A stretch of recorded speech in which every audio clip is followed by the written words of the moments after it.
¿Qué es un estado vegetativo o a qué se refiere un estado vegetativo?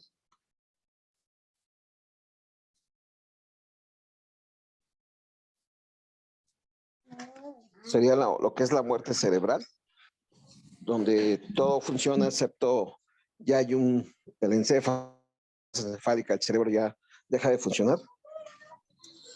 Sí, algo tiene que ver. Y eso va a ser muy interesante.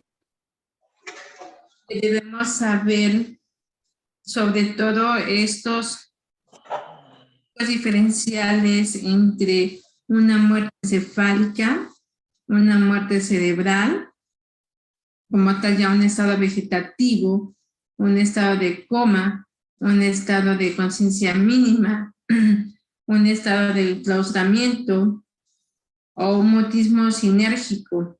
Entonces es muy importante poder hacer diagnósticos diferenciales de todas estas comorbilidades porque hay confusión y cada uno de estos términos o cada patologías tiene su propio diagnóstico, tratamiento y sobre todo pronóstico. Bueno, les voy a hablar un poco del estado vegetativo. Y una pregunta muy importante, ¿el estado vegetativo es un paciente en estado vegetativo, es tributario al ingreso a un programa de cuidados paliativos?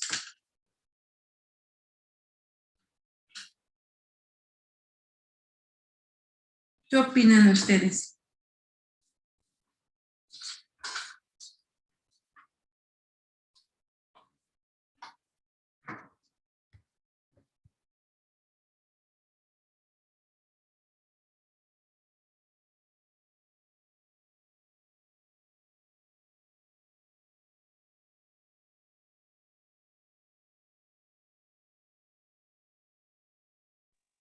Perdón, ¿puede repetir la pregunta, doctora?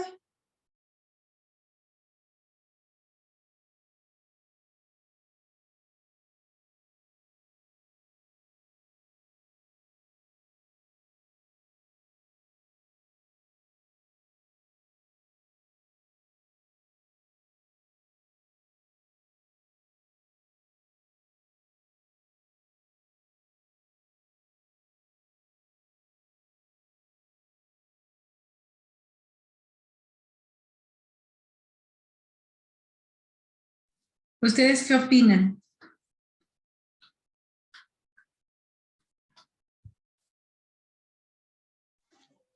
Sergio, yo creo que sí, pero de antemano, anteponiendo las consideraciones que pueden ser desde éticas, familiares, no sé, voluntades anticipadas, son muchas cosas que hay que tomar en cuenta. No dependen del médico, yo creo que dependen de todo un equipo y de los familiares en ese momento. Sí, es como que ha sido una pregunta que se han hecho y que ha llevado a algunos, pues no consensos, pero sí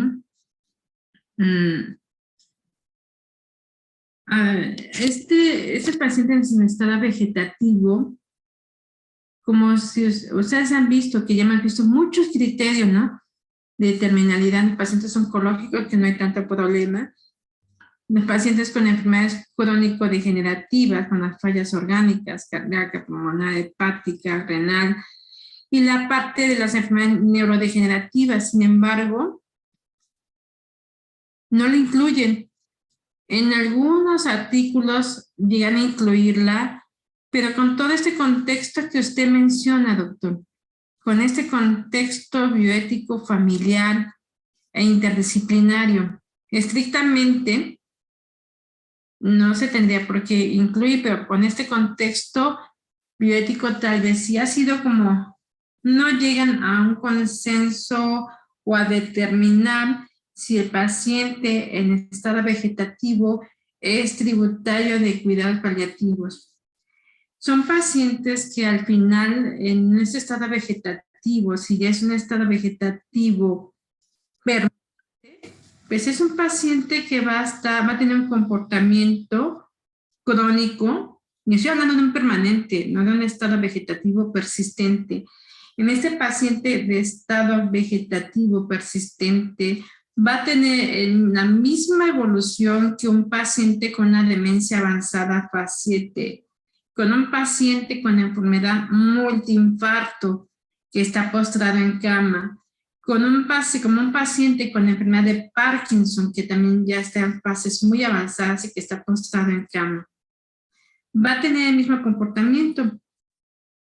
Sin embargo, las patologías como demencia, Parkinson, enfermedad multiinfarto, sí están incluidas como parte de ser pacientes tributarios, mientras que el estado vegetativo permanente estrictamente no está aún incluido. Sin embargo, podría comportarse de la misma forma. Habrá algunos autores que sí lo incluyen y sobre todo más por esta parte bioética. Pero vamos a empezar el tema. Les voy a empezar a compartir pantalla. Y es un tema que pues no es dilemático, pero sí falta mucho por conocer y abordar. Muy bien. El estado vegetativo permanente se clasifica cuando se establece ya un criterio pronóstico que va a ser de irreversibilidad de dicho estado.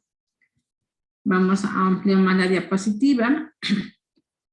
Y bueno, el estado vegetativo persistente ya o permanente van a tener parte de sus características clínicas, va a ser alternancia del periodo vigilia y sueño, mantenimiento espontáneo o ayudado a la respiración. Sus constantes cardiocirculatorias también van a estar apoyadas, ausencia de respuestas motoras precisas y dirigidas, va a haber una ausencia de vocalización verbal. Es posible que en algún momento el paciente puede emitir algún sonido, algún gruñido o algún ruido primitivo. El paciente no va a obedecer ninguna respuesta verbal, va a haber ausencia de estas. No va a tener, la mirada no va a ser dirigida, va a ser, esta mirada al momento que uno le habla, él al momento que escuche la voz no va a dirigir esa mirada, por lo tanto va a haber ausencia de ella. Va a haber incontinencia de ambos esfínteres. Otros síntomas o signos neurológicos habituales pueden sí tener una expresión vacía facial, posturas anormales, existe espasticidad muscular, puede haber un chupeteo, algunos reflejos primarios. Bueno, el estado aquí es muy importante poder clasificar y tener conocimiento de cómo se clasifica el estado vegetativo. Está el Royal College of Physicians, que lo clasifica de una forma, y la otra clasificación corresponde a la American Academy of Neurology. Bueno, vamos a estudiar ambos, vamos a mencionarlos. Y bueno, aquí nos dice, y lo clasifica así, Royal College, estado vegetativo continuo, lo clasifica si este paciente tiene 4 semanas de evolución. Si son más de 4 semanas de evolución, lo subclasifica en estado vegetativo crónico persistente. Y bueno, está el estado vegetativo que son 4 semanas, y si son más de 4 semanas, lo clasifican en estado vegetativo crónico persistente. De este estado vegetativo crónico persistente, ya ahí por los mensajes habían mencionado si era persistente, si era permanente. Bueno, de del estado vegetativo crónico persistente es debido a 2 causas, ¿no? A lesiones cerebrales anóxico-isquémicas o metabólicas que pueden tener una duración de 3 semanas, o incluso algunos autores mencionan que puede llegar hasta 4 semanas y tienen la posibilidad de que pueda ser reversible. En las lesiones que no son traumáticas. Y en las lesiones que son por una lesión traumática, un traumatismo craneoencefálico, el estado vegetativo persistente puede tener duración hasta 1 año, como lo máximo prácticamente. Aquí menciona que hasta después de 1 año, pero el promedio es 1 año. Y en ese año tiene la probabilidad de recuperar la conciencia. Tenemos el estado vegetativo, que ya sería persistente, y tenemos el estado vegetativo permanente. aquí consideran que el estado vegetativo ya permanente es que han pasado por lo menos 6 meses y no hay ni un solo cambio. Y en ese momento se considera permanente. Y al ser permanente es un estado totalmente irreversible. ¿Qué nos dice la American Academy of Neurology? Lo clasifican, es una clasificación todavía mucho más sencilla, y aquí incluye estado vegetativo persistente por más de un mes, sea relacionado a un traumatismo craneoencefálico o no craneoencefálico. Y un estado vegetativo permanente, ya la mencioné, que son más de 3 meses en un paciente con que no tiene traumatismo craneoencefálico, como puede ser en una lesión cerebral anóxico o metabólica, como sucede con los estados de hipoglucemia. Y en el estado vegetativo permanente ya se considera que están relacionados con el traumatismo después de 12 meses. En conclusión, son muy parecidos. Se considera un estado vegetativo persistente en un mes a los pacientes que tienen una lesión anóxico-isquémica o metabólica, así como persistente, y que no está relacionado a traumatismos. Y los que están relacionados con traumatismos, después de un año, ya se considera permanente. Pero si en este tiempo de evolución no ha habido ningún cambio, por ejemplo, en los pacientes que tienen más oportunidad de recuperar conciencia, como son los pacientes con traumatismo craneoencefálico, si en un lapso de 6 meses no hay una mínima mejoría, y a partir de los 6 meses se considera como un estado permanente.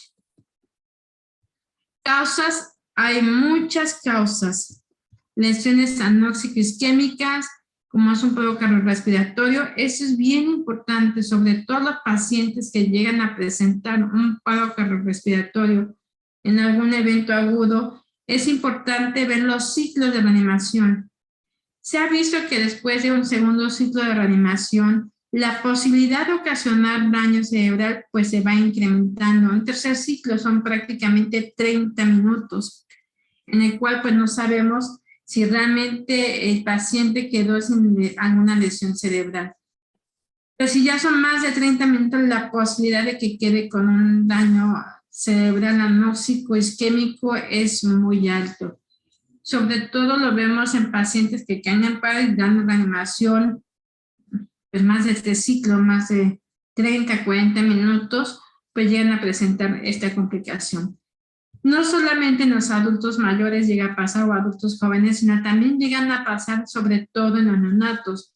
Asfixia perinatal es una de las causas. Otra de las causas son los episodios no traumáticos, como son infecciones, neuroinfecciones, eventos vasculares, por ahí mencionaba el doctor, los eventos vasculares isquémicos, hemorrágicos, tumores, intoxicaciones, y trastornos metabólicos agudos, sobre todo las hipoglucemias. Los traumatismos craneoencefálicos severos, por supuesto, son una causa de estado vegetativo, y también otras de las cosas son las complicaciones o secuelas de un trastorno neurodegenerativo. Y aquí hacen mención de los pacientes con una demencia, y ahí se vuelve como un poquito controversial porque no los incluyen, en los pacientes con demencia avanzada, en pacientes con enfermedad multiinfarto, en pacientes con enfermedad de Parkinson. El cuadro clínico, pues bueno, presentan algunos movimientos que ya son primarios. Pueden tener movimientos de masticación primitivos, pueden tener un reflejo nauseoso involuntario, o un reflejo involuntario de deglución, pueden tener respuestas patológicas de flexión-extensión, o algunos pacientes incluso no tienen ningún movimiento motor. Falta de respuesta intencional a los estímulos, por más que uno les habla o tratan de que dirigen la mirada, no lo hacen. Tienen movimientos torpes, a lo mejor levantan el brazo, tienen movimientos involuntarios. Los pacientes pueden tender a tener posiciones de corticación, brazo flexionado y piernas extendidas. Puede haber en esos pacientes es frecuente que presenten anquilosis, que presenten contracturas importantes y sobre todo espasticidad. Pueden tener este reflejo de agarre también. El diagnóstico es un desafío. Tenemos que tener una muy buena historia clínica. Tenemos que tener una observación también y sobre todo cuando se hacen estos diagnósticos debe ser por gente que tiene esa competencia y capacidad para poder realizar incluso los diagnósticos diferenciales que al principio les mencioné. Y bueno, mencionan que hay algunos estudios de neuroimagen y algunos estudios neurofuncionales también. Me voy a regresar un poquito aquí, porque de intoxicaciones hablamos, pues sí, puede ser de medicamentos, pero también pueden ser por drogas. En algún momento, aquí en el hospital recibí una interconsulta de Graciela, que tenía 23 o 24 años de edad, y se nos interconsultó porque esa paciente ya llevaba más de 3 o 4 meses hospitalizada. Resulta que esta paciente tenía situación de calle. Ella convulsionó, tuvo deterioro neurológico, respiratorio en la vía pública, es asistida, la llevan al toxicológico, la intuban y la refieren a este hospital. Es lo único que teníamos como que los únicos antecedentes. Durante su estancia aquí en el hospital, pues ingresa a terapia intensiva. La paciente durante su estancia, pues se va retirando lo que es la sedación, lo que es la pseudoanalgesia, y la paciente después de unos días pues no recobra el estado de conciencia. De hecho, no lo recobra durante meses. La paciente al final aquí estuvo con nosotros 7 meses hospitalizada. Pues entre el tercer y cuarto mes, pues la paciente pues ya tenía su traqueostomía, tenía una sonda nasogástrica, estaba desnutrida, caquética, estaba toda espástica, en posición fetal, ya con úlceras por presión en región sacra. Y en ese tiempo, y ya lo hemos platicado muchas veces, una estancia hospitalaria tiene su beneficio, pero después, entre más días pasen, empiezan a surgir las complicaciones propias de una hospitalización prolongada. De las complicaciones que ella presentó fue un síndrome de inmovilidad que le llevó a un estado espástico, a una posición fetal y a las úlceras por presión.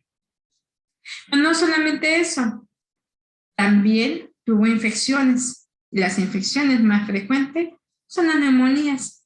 Llevaba como 4 o 6 gérmenes entre Klebsiella, Pseudomonas, Acinetobacter, E. coli, o sea, ya tenía múltiples infecciones nosocomiales. Y durante ese tiempo dieron el tratamiento pertinente a cada proceso infeccioso de acuerdo con respecto al antibiótico a su antibiograma. Llegó un momento en que pues la paciente quedaba colonizada y hubo detonantes y volvían nuevamente a tener esa respuesta inflamatoria. Volvían a cultivar y volvían a salir los mismos gérmenes, ya no 1, sino 3 o 4 al mismo tiempo. Lo malo es que se volvió drogoresistente y ya no había antibiótico que darle. Y como se trataba de una paciente en situación de calle, pues aparentemente no tenía familia. Entonces se nos consultó para a evaluarla y ver si era candidata a una adecuación del tratamiento terapéutico. Es decir, una limitación del esfuerzo terapéutico porque estaba en muy malas condiciones generales y nuevamente con neumonía ya drogoresistente. Y la paciente siempre estuvo eso, no comunicaba, no dirigía la mirada, totalmente espástica. Y el diagnóstico que hicieron de primera intención fue un estado vegetativo persistente. más que persistente, prácticamente ya permanente por el tiempo de evolución. Recuerdan que mencionamos que un estado vegetativo por un problema no traumático, sino por una lesión anóxica isquémica, algunos mencionaban, algunos autores, que al mes ya se consideraba permanente y que la posibilidad de recuperación era al mes, otros muy optimistas hasta los 3 meses, pues ella ya había sobrepasado tanto el primer y el tercer mes. Y nos encontrábamos ante el escenario de un estado vegetativo persistente. Subimos a evaluarlo y en ese momento, pues la paciente toda anquilosada, espástica, nos presentamos con ella y le dijimos, se llamaba Graciela, le dijimos, Graciela, ¿cómo estás? Graciela, ¿tienes dolor? ¿Tienes molestias? Pero el momento en que yo le dije, ¿tienes dolor, Graciela? Alcancé a ver que pronunció un poco el ceño. Eso fue todo. No hubo una respuesta dirigida de la mirada, no hubo nada más que frunció un poquito el ceño. Y ya le dije, oye, Graciela, si tú me puedes entender, puedes parpadear y cerrar tus ojos 1 o 2 veces, si es sí, si es no, y lo hizo. La paciente no estaba en un estado vegetativo persistente, mucho menos permanente. ¿Qué diagnósticos diferenciales pueden dar ante esta situación? Los escucho.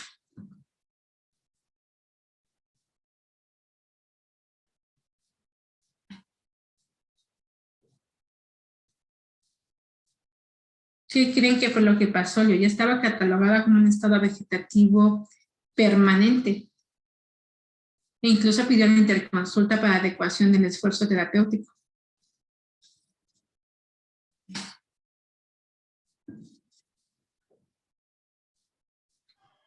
Puede que haya reaccionado ya después y simplemente no le hicieron caso, porque muchas veces, bueno, me ha tocado ver que los médicos con ese tipo de pacientitos es como, mismo tratamiento y ya, y se van, pero realmente ya no lo vuelven o lo están como que evaluando, ¿no? Entonces, puede ser que en algún punto la pacientita, haya cambiado o tal vez no se haya hecho una evaluación adecuada. Sí, efectivamente. Como tenía situación de calle, todos los días pasaban, dicen, es Graciela, pasemos a al siguiente paciente. Mismo tratamiento, ¿no? Cuando yo la llegué a ver estaba con fiebre, pues tenía la zona nasogástrica ya de 3, 4 meses, toda lacerada, desnutrida, con anquilosis, ulcerada,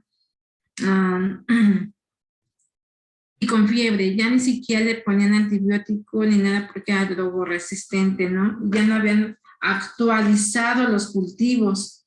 Nos quedamos con los últimos cultivos que tenían como un mes y ya no se habían actualizado. Así es, eso puede ser efectivamente, habría que volver nuevamente a revalorar el caso y lo que hicimos fue una sesión con el comité de cuidados paliativos, nos pusimos a investigar y bueno, primero fue actualizar los estudios. En primer lugar, primero tratar los síntomas que estaban en descontrol, que era la fiebre y el dolor que tenía, ¿no? Dejarle el tratamiento sintomático. Después fue actualizarle todos los estudios, incluyendo, pues, incluso, pues, estudios de laboratorio, estudios de gabinete. Solicitaron nuevo electroencefalograma, porque en el primer electroencefalograma había ondas lentas, con poca actividad. Y así se quedan con ese electroencefalograma. Entonces volvimos a solicitar otro electroencefalograma, convocamos a la reunión al médico de rehabilitación física, al neumólogo, a otorrino, para ver qué íbamos a hacer con esa cánula. Tenía una cánula de plástico, ni siquiera una cánula de Jackson. Venimos de interconsulta a neurología y pues creo que nada más fue y medicina interna. para volver a evaluar todo el contexto con la finalidad de que tuviera una revaloración por neurología. Se tuvo que hacer una tomografía de cráneo junto con el electroencefalograma. Por parte de neumología y otorrino, evaluar si se podía retirar la cánula de traqueostomía o cambiarla por una de Jackson. Por parte de rehabilitación, ver qué tanto tenía todavía el potencial de rehabilitarse.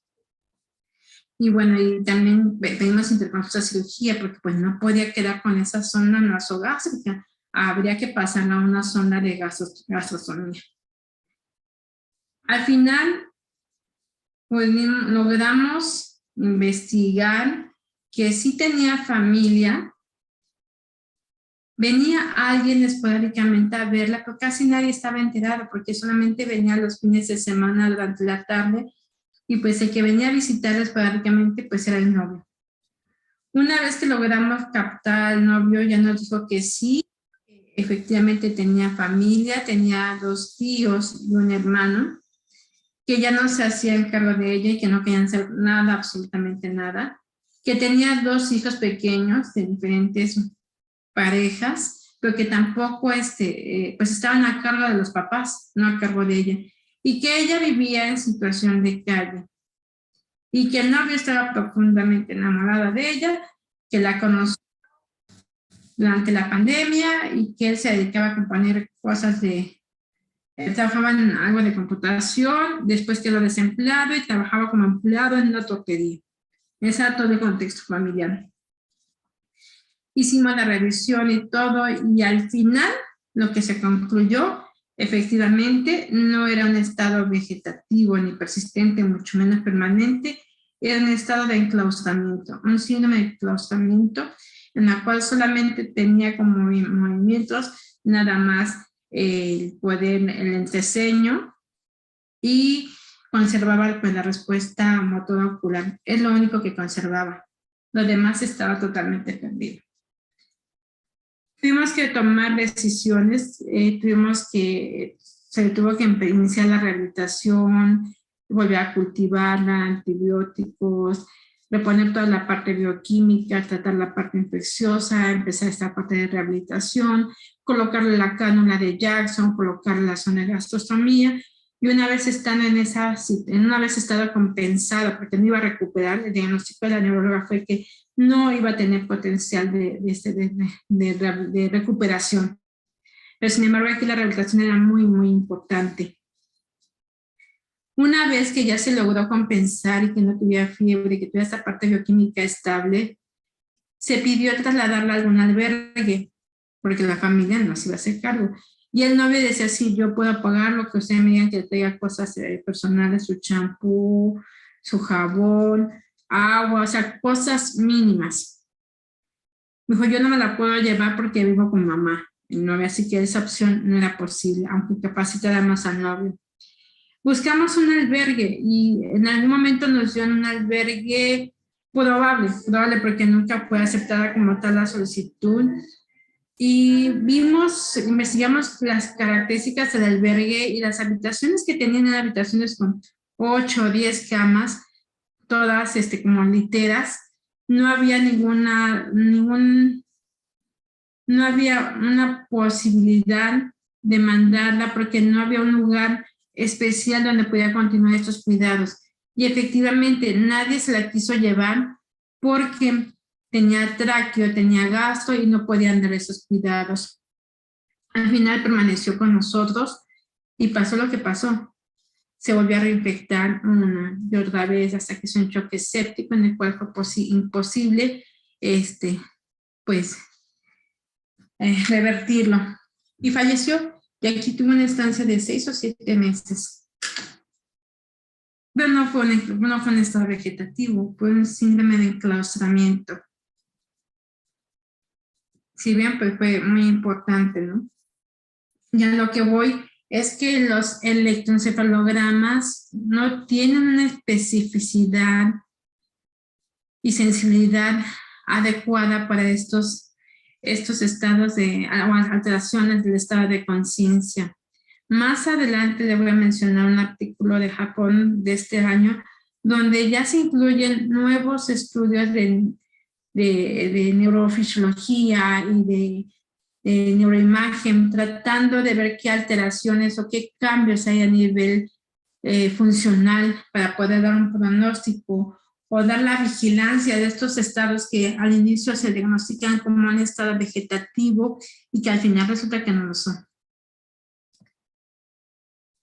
Muy bien, entonces el diagnóstico de un estado vegetativo es que no hay evidencia de la conciencia de sí mismos o de su entorno, es incapaz de interactuar con los demás, no hay evidencia de conducta sostenida, reproducible, intencionada o voluntaria, no hay respuesta ante estímulos visuales, auditivos, táctiles o nociceptivos, lo cosa que sí tuvo Graciela.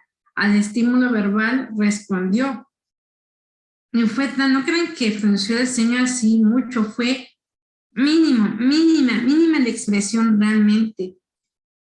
Entonces, es muy importante que cuando evalúen a esos pacientes, no banalizarlo como lo hacen, de que, es la paciente de estado vegetativo. No saben si en ese momento a lo mejor tal vez pudiera tener lo que puede evolucionar y pudiera revertir, ¿no? Siempre hay que estar muy al pendiente de los pacientes porque hay muchos diagnósticos diferenciales. No hay evidencia de compresión o expresión del lenguaje. Es una vigilia intermitente manifestada por la presencia de ciclos de sueño-vigilia. Las funciones hipotalámicas y autonómicas del tronco encefálico están preservadas para sobrevivir con el cuidado médico y de enfermería. Tienen incontinencia intestinal y vesical. Y algo bien importante que lo hace diferente a una muerte encefálica. En la muerte encefálica se pierden todos los reflejos del tallo encefálico. No hay reflejo pupilar, no hay reflejo oculocefalogiro, tampoco hay corneal, ni vestibular, ni nauseoso, y no hay reflejos espinales. Eso es lo que hace el diagnóstico de una muerte encefálica. Y una muerte encefálica solamente, pues es un cuerpo, ya es alguien sin vida. Incluso los que tienen muerte encefálica son aquellos pacientes que en otros países, y yo creo que también aquí en México, son prospectos para donar sus órganos. Cuando se hace el diagnóstico de una muerte encefálica y que van a ser donadores de órganos, al momento que entran al quirófano para el retiro de los órganos para la donación, entran al quirófano ya con un certificado de defunción. Y bueno, se procede a la donación. Diagnósticos diferenciales. Aquí hay algunos diagnósticos diferenciales que tenemos que nos pueden ayudar clínicamente. Pero no todo es la clínica, pero también tenemos que ver esta parte de neurofisiológica con estudios de imagen o electrofisiología. En el coma, no tienen apertura de ojos. En el estado vegetativo sí, en el englosamiento también, en el estado de conciencia mínima también, en el estado de mutismo también tienen apertura de los ojos. Ciclos de vigilia de sueño no tienen, en el estado vegetativo sí, en el estado de conciencia mínima sí, y también en el mutismo, así como en el síndrome de claustramiento. Seguimiento visual no hay en el estado en coma, no hay en el estado vegetativo, en el estado de conciencia mínima sí lo hay, en el síndrome de claustramiento sí lo hay, reconocimiento de objetos no lo hay en el coma, no lo hay en el estado vegetativo, y en el estado de conciencia pues es inconsistente, no es totalmente confirmatorio. No siguen instrucciones en el estado de coma, en el estado vegetativo, aquí es inconsistente, en el síndrome de claustramiento sí lo hay, en el síndrome de mutismo no lo hay, incluso si les llegan a poner en el estado de mutismo sinérgico un vaso de agua y se están deshidratando, se están muriendo literalmente de sed, no son capaces de levantarse y tomarlo. El mutismo sinérgico se puede producir por alguna lesión a nivel del sistema nervioso central que ocasione trastornos emocionales y que esto no permita que puedan tomar esas conductas, no puedan tomar ni siquiera el vaso de agua por la sed. Pero hay una lesión estructural a nivel del sistema nervioso central. Comunicación, no. En el estado vegetativo, no, es inconsistente. En el síndrome de enclaustramiento, pues de alguna forma por una comunicación no verbal, emoción inteligente no tienen. En el coma, en el estado vegetativo, en el estado de conciencia mínimo es inconsistente, en el síndrome de enclaustramiento sí lo hay. Esa es la parte clínica. ¿Qué hay con respecto a los estudios de extensión, sobre todo en la parte imagenológica? La resonancia magnética nuclear y la tomografía axial computada, lo único que van a demostrar es una lesión difusa focal, y esto nos va a hablar de una lesión axonal entre diferentes lesiones. No es específica en ninguna de los diagnósticos, excepto que si hay un somatismo craneoencefálico, excepto si hay una enfermedad multiinfarto, cosas que son muy evidentes. Estudios de extensión imagenológica, hay otra que es la tomografía por emisión de positrones, sobre todo para hacer la diferencia. Más bien aquí va a ser de una muerte encefálica, de una muerte cerebral, que bueno, tendrá múltiples causas que ya vimos. Y bueno, lo que se ha observado es que tengan una disminución del 50 al 60% del metabolismo de la glucosa, sobre todo a nivel de corteza, ganglios basales y cerebelo. Otro de los estudios que mencionan que ya son mucho más avanzados es la magnetoencefalografía, que es otra forma de medir la actividad cerebral funcional. Y esto es mediante campos magnéticos producidos por corrientes eléctricas. Otro más, fíjense que es la electroencefalografía, pero de estimulación magnética craneal. Despolariza las neuronas y nos da una activación de la transseminática de las redes corticales locales. Esto es a nivel ya de sinapsis. Ahora, el pronóstico estimado, porque no se sabe con certeza, de la recuperación tras una lesión cerebral muy grave, aquí lo vamos a ver a lesiones que no lo tienen. Si está consciente con una discapacidad leve, la recuperación pues va a ser rápida y progresiva, pero estamos hablando de una discapacidad leve. La recuperación va a ser definitiva, por supuesto. Si está consciente con una discapacidad de moderada a grave que corresponde a esta, la recuperación sí va a existir, pero puede ser progresiva y muy lenta. Si es un estado mínimo de conciencia, bueno, pues vean que la recuperación pues va a ser todavía mucho más lenta. En cambio, cuando se trata ya de un estado vegetativo persistente o un estado de coma, bueno, pues la recuperación va a ser muy lenta, o definitivamente no va a haber esa recuperación a la conciencia. Se hicieron varios estudios. Uno de los estudios que tenemos aquí para determinar el pronóstico estimado del estado vegetativo. Bueno, en el estado vegetativo postraumático, la duración a mayor de 28 días. Dicen, bueno, la posibilidad de que no se recuperen a los 3 meses es del 38%. La posibilidad de que no se recuperen a los 6 meses es del 67%. La posibilidad de no recuperación a los 12 meses, vean, es el 78%. Por eso menciona que a partir de los 6 meses, si no hay un mínimo cambio, entonces ya se considera como un estado vegetativo permanente. Entre más tiempo pase y menos posibilidad va a haber de recuperación del estado de conciencia.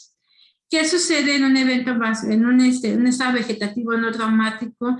La posibilidad de que recuperen la conciencia, bueno, de que la puedan recuperar, aquí es un poquito a la inversa. A los 6 meses tienen la posibilidad de un 17% de recuperarlo. Y hay menos posibilidad de que recuperen la conciencia, hasta un 7.5% a los 24 meses.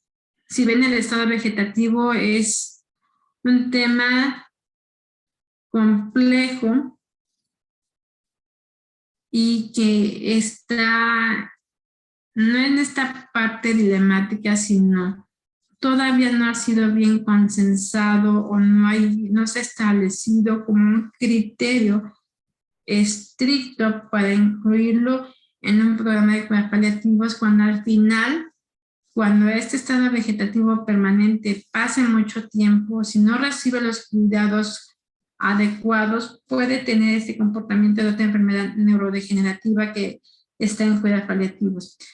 Hay pacientes que han estado en estado vegetativo permanente años, hasta incluso 1 o 2 décadas, por lo cual muchas veces no se considera como parte de, o que sea parte de, porque está tributario a cuidados paliativos.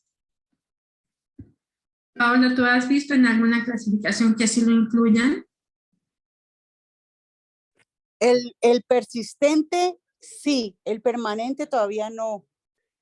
El que está es, en los criterios de ICONECPAL, está el persistente. Permanente no.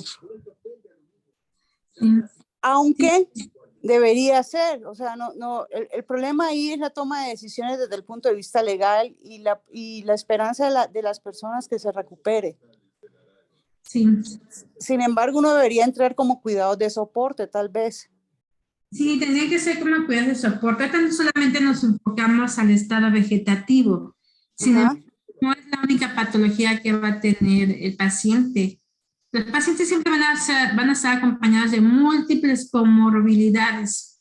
Entonces tenemos que tener en cuenta todo el contexto de la familia y hacer una forma integral, tanto el contexto familiar, económico, social, religioso incluso, Es muy importante la parte religiosa, la parte médica, la parte de pronóstico, el avance de las enfermedades que ya tenían crónicas ahí, en qué etapa se encuentran, ¿no? De alguna forma, pues yo creo que estos pacientes, si tienen muchas comorbilidades, mala red de apoyo, de esta parte económica, de que se lo llevan a casa, pues no van a tener todo el cuidado suficiente, ¿no? Han de tener oxígeno, tener unas peores secreciones, a lo mejor solamente es un cuidador y si no va a trabajar no comen. O sea, es tanto el contexto social, económico, familiar, que puede influir, e incluso se podría incluir en forma temprana si tiene un mal contexto en las otras partes, tanto social, económico y familiar, y colapso, ¿no? De cuidador. Se puede incluir tempranamente. Yo creo que se tendría que hacer un análisis minucioso de cada caso y probablemente incluirlos. Sí, es un buen tema ese. Y sobre todo, hacer el diagnóstico diferencial entre tantos padecimientos, ¿no?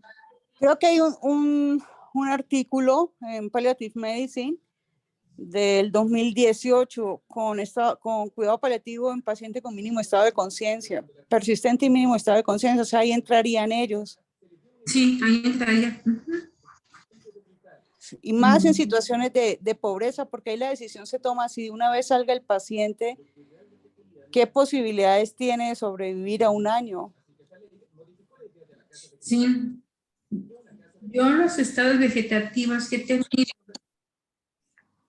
por traumatismo craneoencefálico sí han revertido prácticamente todos. Pero quedan con muchas secuelas neurológicas, no es de que se revierta y regresen a su vida funcional. Consecuencias neurológicas.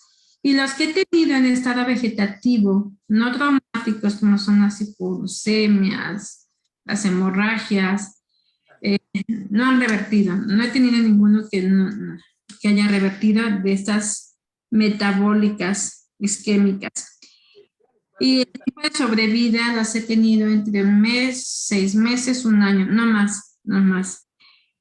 Y pacientes que he tenido, el único que revirtió de un estado vegetativo en menos de 1 mes fue un joven de 18 años con antecedente de drogadicción.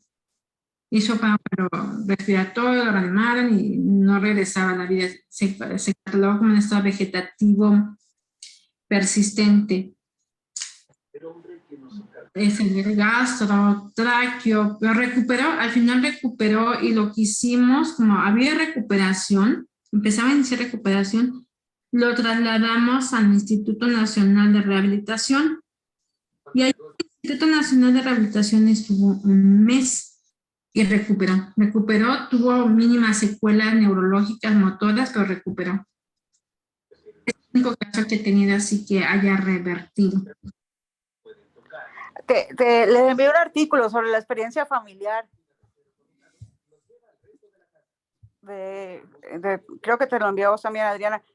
Porque sí, la parte de la expectativa y todo esto que se ha generado del estado vegetativo, yo creo que pone limitaciones y que muchas veces desde el grupo de neurología no se posiblemente condicione a que nosotros sigamos como con esas conductas. Yo creo que deberíamos entrar como cuidados de soporte en terapia intensiva o en terapia intermedia, ¿no? Sí. Sí, son muy interesantes estos casos. Bueno, pues me tendré que despedir porque tengo interconsultas que tengo que ir a ver. Yo te tengo una interconsulta de una paciente que es testigo de Jehová, tiene 67 años de edad, está con insuficiencia renal crónica, que es candidata a tratamiento sustitutivo de la función renal. Ya se le propuso, no aceptó, tiene 6 de hemoglobina y está con sangrado activo con una epistaxis. Y está infectada, tiene neumonía. Entonces tengo que ir a verla para la toma de decisiones. Y es testigo de Jehová, no se va a dejar transfundir y tiene 6 de hemoglobina. Doctora, nos iba a comentar qué pasó con el caso que tenían de la paciente que firmó voluntad anticipada y que no la respetaron. Estamos en eso, vamos a sesionar. Todavía no sesionamos, estamos armando el caso. La paciente ya falleció.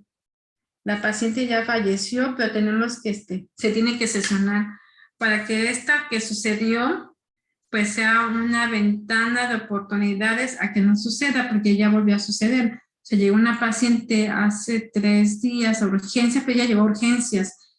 Y urgencias tenían voluntad anticipada, pero esta paciente con insuficiencia renal, con voluntad anticipada, no tenía familia. Quien la cuidaba era su inquilina, con el convenio que al momento que ella falleciera, ella se podía quedar con la casa. Entonces llega a urgencias y le preguntan a la vecina, que es la que la cuidaba, y aceptó. Fue la persona que cuidaba. La paciente no podía tomar decisiones porque venía muy grave, no tenía la conciencia de poder tomar decisiones. No sabemos, no la he visto, tengo que entrevistarla, por qué ya teniendo una voluntad anticipada, aceptó, y sobre todo en urgencias que no se le preguntó si tenía voluntad anticipada o no, y está intubada, y sigue intubada todavía. No estamos acostumbrados tanto a las voluntades anticipadas, no, aunque aquí en el hospital hacemos muchas, se habla con los jefes de los servicios de urgencias, terapia intensiva, medicina interna, pero llega a suceder en algún momento en la noche, en fin de semana, en días festivos. Entonces lo que vamos a hacer es como una guía, un protocolo, tal vez en el momento en urgencias, cuando ingresen, que sean una de las preguntas obligatorias al momento en que tienen el primer contacto con la admisión, que los administrativos pregunten como parte del requisito, si cuentan ya con una voluntad anticipada, desde ahí. Y en piso, pues vamos a poner algún código en la habitación, además del expediente, porque puede estar en el expediente, pero a lo mejor llega el residente que estuvo de vacaciones y ni enterado, ¿no? En intuba. Le vamos a poner algún código en la puerta o al lado de la cama. Pero, Adriana, pero una vez entra el protocolo se tendría, a mí a veces esas cosas lo que me da como es que excluyan a los pacientes de una posibilidad de tratamiento que se podría llevar a cabo en un momento determinado por la firma de voluntades anticipadas. Sí, claro, eso va a suceder y seguirá sucediendo. Por eso es que es tan delicado. Por eso, sí, porque es muy fácil, o sea, éticamente, ok, pero los pacientes tienen derecho a rechazar, pero también tienen derecho en un momento determinado a continuar. Y si entra por urgencias y la funcionalidad previa era mayor del 60%, ese paciente, ¿cómo se trataría? ¿Me hago entender?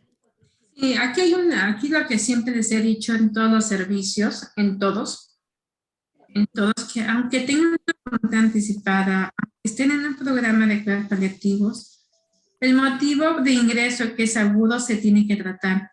Una neumonía, una descompensación, un evento vascular cerebral, todo lo agudo se tiene que tratar. Y ya después tendrán que interconsultar nuevamente o llamarnos a veces que esté el paciente para ver la evolución de ese problema agudo y ver si va a sobrevivir la enfermedad, no la va a sobrevivir, qué decisiones vamos a tomar. Si eso lo tiene notificado por la que todo paciente que ingrese a urgencias o que esté en piso y que tenga lo agudo es lo prioritario. No, Y el otro punto del protocolo es que siempre haya medicamentos para tratar paliativos, porque si no tiene medicamentos para tratar paliativos, si tienen fentanil y midazolam y un tubo, pues no es mala gente el que lo hace, ¿me hago entender? En ese momento no había disponibilidad de morfina para la disnea o algo así. Esa parte yo creo que habría que ver todo revisar en el protocolo los recursos que deberían estar disponibles y el teléfono de contacto. O sea, no sé si vos tenés un interno, un residente que se quede guardia el fin de semana para que se comunique inmediatamente con ustedes, algo así. sí. Pero bueno, eso es todo un plan. Sí, este es un caso. Incluso yo les he dicho, está bien, no tenía ninguna información, intubaron, está bien, incluso puede ser una intubación de tipo paliativo. Mira, los cuidados paliativos han sido tan dinámicos y tan cambiantes que no son los que ya conocimos, de que nada más oncológicos y neurodegenerativos, los infecciosos, ¿no? Actualmente tenemos, y hace poco de una plática de cuidados paliativos en terapia intensiva, va a haber cuidados paliativos en parte de agudos, todo esto, o sea, nosotros estamos muy centrados en eso, pero cuando salimos fuera de este contexto y vemos que qué tan avanzadas están las tecnologías, incluso ya tenemos metahumanos, transhumanos, y que en unas pocas décadas ya se esperan tener una parte de una era de poshumanos, realmente yo creo que esta parte paliativa va a cambiar muchísimo. Por ejemplo, estamos en una parte donde ya hay un transhumanismo importante. Le falla el hígado, pues le ponemos un trasplante de hígado para quien tenga los recursos en ese momento, porque no va a ser factible que todos tengan este alcance. Que ya tiene muerte cerebral, fácil, hagan un trasplante de cabeza. Los trasplantes de cabeza existen en la actualidad, de cabeza, ni siquiera de cerebro, de cabeza, aunque está bióticamente prohibido, los existen. Tiene tal gen dañado, hagan un CRIPS, cortamos y pegamos. O sea, ya vemos a una medicina futurista que existe, que es poco conocida. Y ahí me pregunto, ¿dónde van a quedar los cuidados paliativos? Si eutanasia, si seguiremos como paliativos, no sabemos qué vaya a pasar. Y esto va a ser... Yo creo que sí van a seguir porque esa tecnología por lo menos va a tardar 50 años en llegar a ciertas poblaciones vulnerables y de pobreza. Y así, nosotros no hemos avanzado mucho en paliativo, ni siquiera con lo que es realmente visible. Seguramente vamos a estar ahí o como cuidados de soporte mientras se lleva a cabo, porque la posibilidad que a veces tienen estos pacientes de llevar a cabo ese tipo de procedimientos o de entrar a diálisis o de entrar, el mismo cansancio de la vida te va dando con la enfermedad, te va orillando a veces a tomar la decisión de no continuar con ciertas cosas, ¿no? Sí, va a ser tremendo. Incluso, por ejemplo, en Holanda ya se permite la eutanasia por cansancio vital en ancianos sanos. Sí. Sí, o sea, hay tantas cosas que a veces no conocemos que son temas muy álgicos. Es más, en Colombia, un amiguito de mi hermana, que es senador, estaba peleando la eutanasia en pacientes no terminales. Sí, hay eutanasia en pacientes no terminales. En Colombia creo que es el único país de Latinoamérica como tal que permite la eutanasia. O sea, estaba permitido en pacientes que se están acercando al final de la vida. Y hubo una paciente con esclerosis lateral amiotrófica que la última toma que pasan de ella está tomando cerveza y dice, pero yo no quiero llegar a ser una carga para mi familia. Y el grupo de paliativos se la negó y ella metió o sea, mete como una tutela y le dieron la eutanasia. Yo sé otro caso, no sé si es el mismo de Colombia, que al final se le autorizan, pero muere un día antes de que le den la eutanasia. Creo que ese es el mismo caso. No le llegan a la eutanasia. No, a esta sí. No. Yo tenía una muy amiga que le dieron eutanasia por cansancio emocional y aislamiento social. No quería seguir viviendo. Y eso fue, después de ella, creo que sí hubo muchos problemas para eutanasia, pues, o sea, de la regulación, pero esta señora es una señora con esclerosis lateral amiotrófica de Medellín, y lo chistoso es que quien estaba implicado en la toma de decisiones era la Clínica de Dolor y Cuidado Paliativo de Medellín. Entonces, vos como médico tenés que aceptar una decisión porque es ley, así no estés de acuerdo. Y ella no quería seguir siendo una carga para la familia, una mujer relativamente joven con hijos jóvenes. Ah, no, yo la caso que conocí fue una chiquita de 17, 18 años, de Colombia también. Y también Ajá. vi un caso por trastornos psiquiátricos y cansancio vital de una que vivió un atentado terrorista, lo sobrevivió, quedó con trauma, con postrauma del evento. No le quisieron conceder la eutanasia por no estar en condiciones cognitivas aptas.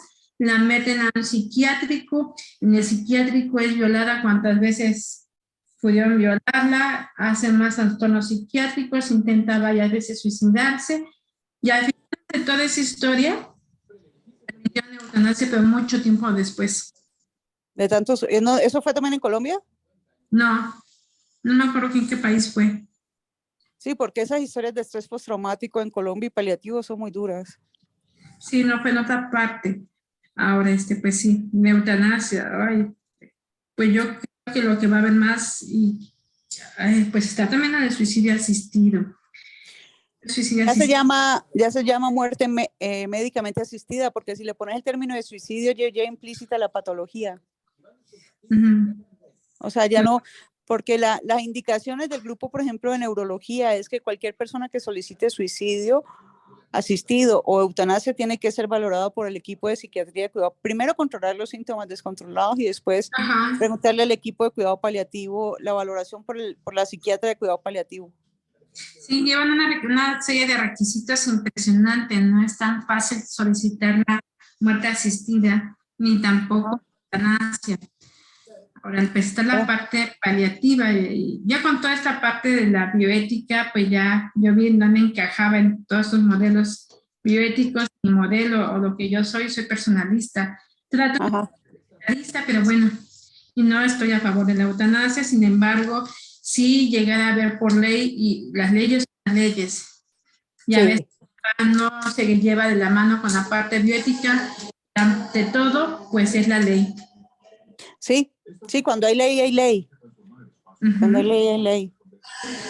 Pero el problema de la eutanasia en México es como, pienso yo, que con este infradesarrollo del cuidado paliativo y con esta poca posibilidad de paliar, es como si le entregaras la decisión de pena de muerte a pareja del Ministerio Público de Tlalpan, pues. Sí, sería una pendiente resbaladiza, y por mala información o no cierto candidato les van a hacer una eutanasia que a lo mejor no estaba indicada. Y a lo mejor no estaba ni siquiera valorado la necesidad del paciente. No, y a lo mejor la gente que evalúa esta necesidad es competente para realizarlo. Ajá, pero bueno. Bueno, pues sí. A aquí ver, nos ¿qué toca más? Trabajar. Pues sí, hay muchos temas muy interesantes, pues ya les he platicado